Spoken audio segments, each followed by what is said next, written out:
Hello YouTube! My name is Carrie. I am a psycho-spiritual weight loss coach, and for everyone who's new to my channel, that means that I focus on the psychology of weight loss.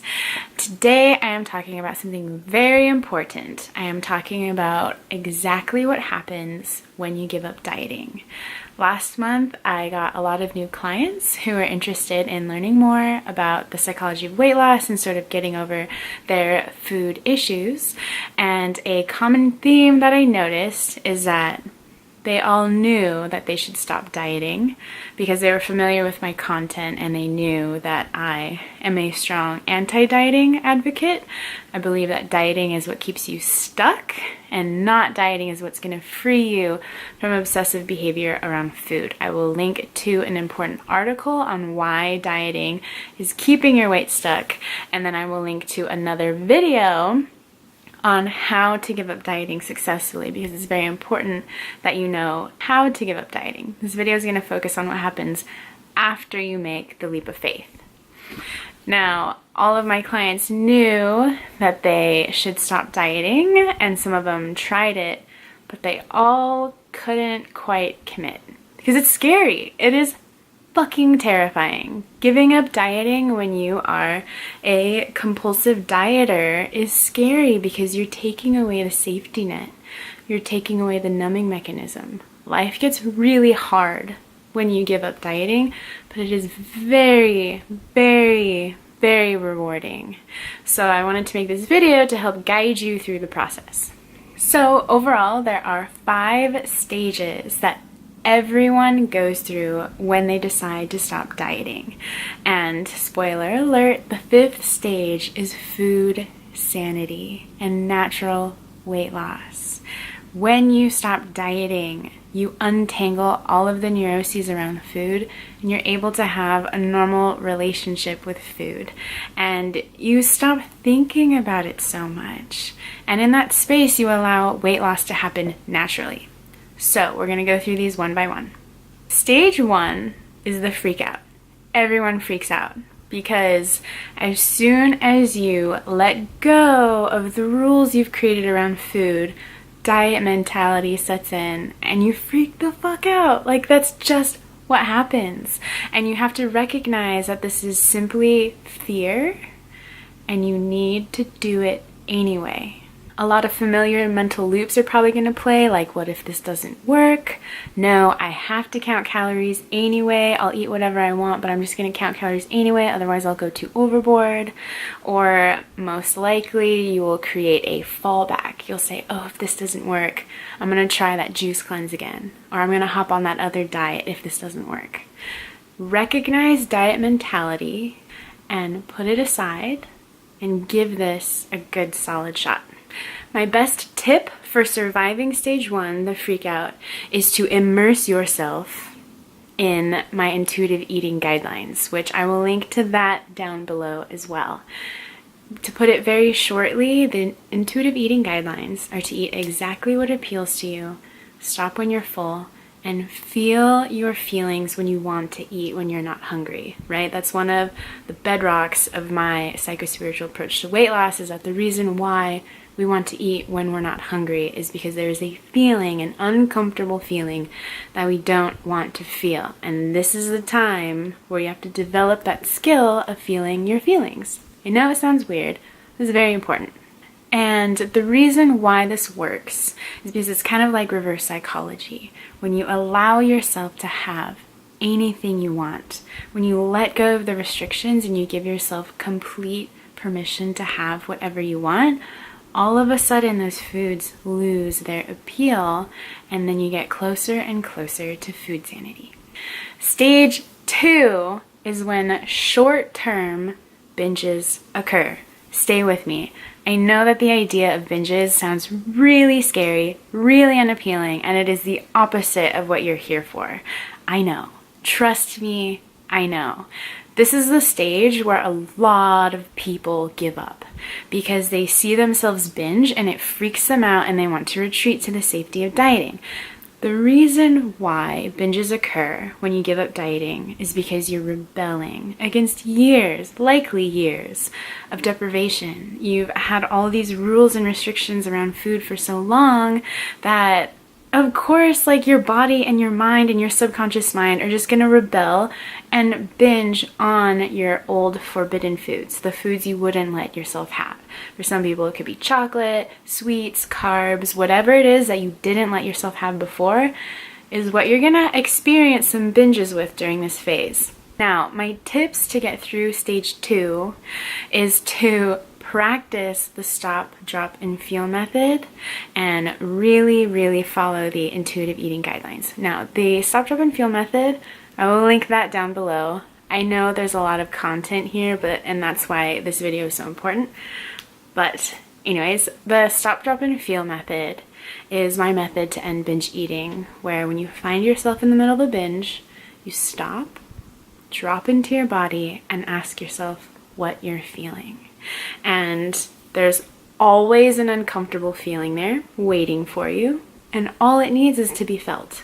And I know that no one wants to do this. It's very uncomfortable, but the desire to binge absolutely goes away. When you give the attention, when you give the feeling the attention that it deserves, the desire to binge goes away.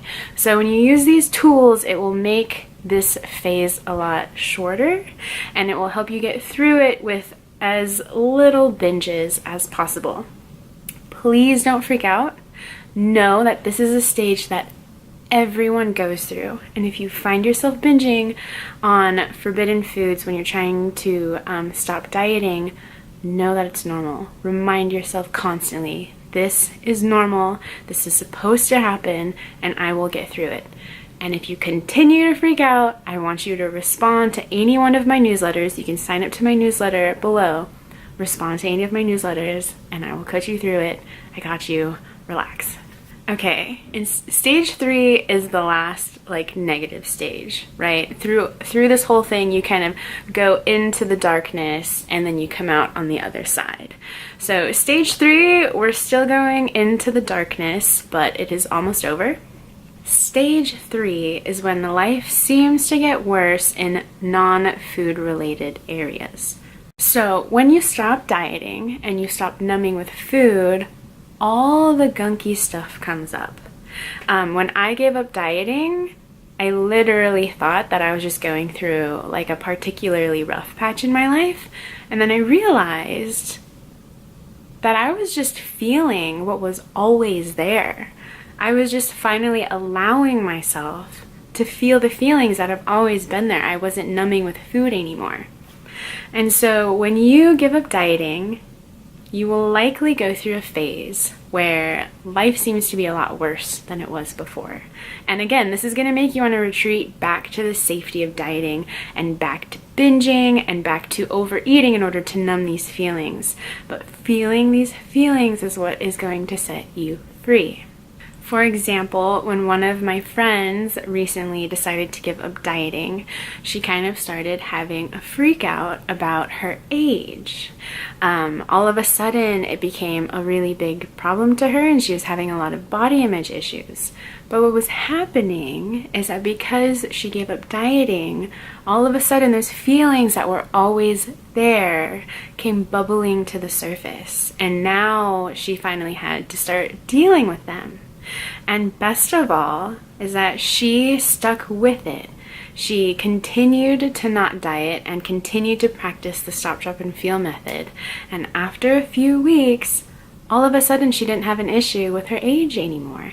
And she made it to food sanity, which I will continue to tell you how to get there. So my best tips to survive through stage 3 is to practice feeling your feelings and practice the stop, drop, and feel method, and know that the negative feelings that are coming up and that you're feeling right now, they're a normal part of life. I will link down below to an article where I talk about how life is supposed to be 50-50, happy, sad, good, bad.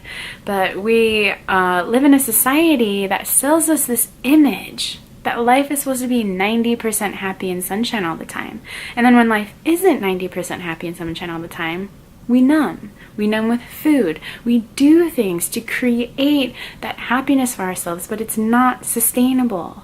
And when you stop and you drop the numbing behaviors and you let yourself feel what's real, you will feel that 50% negativity and you'll feel that 50% positive. And it will be authentic and it will let you live your life free from food addictions. So, give it a shot. I know that it's uncomfortable and it will probably suck, but the reward is so, so good. And now, stage 4 is where you start to come out of the darkness. Stage 4 is when food sanity starts to emerge with some turbulence.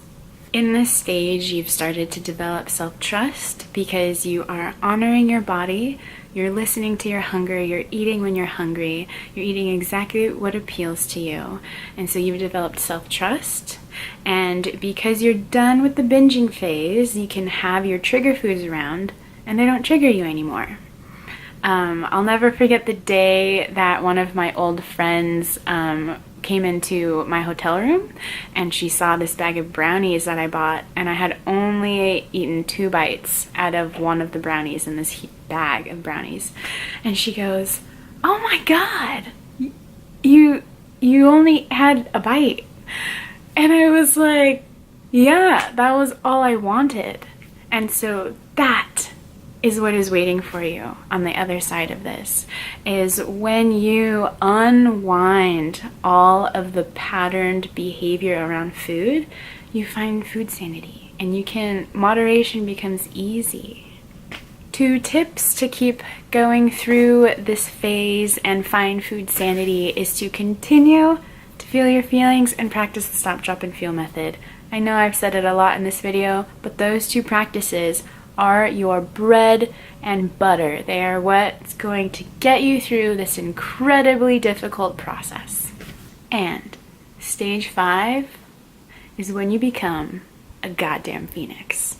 You rise from the ashes and you literally are normal around food. It's amazing.